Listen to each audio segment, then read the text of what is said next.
రాలు పూల తేనియకై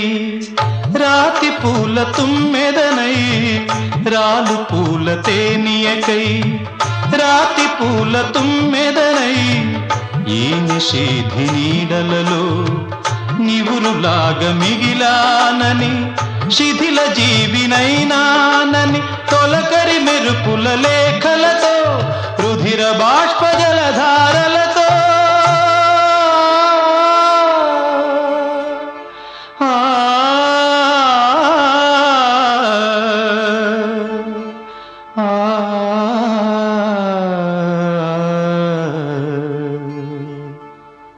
విన్నవించు నా చలికి మనోవేదన నా మరణయాతన ఆకాశ దేశాన ఆషాఢమాస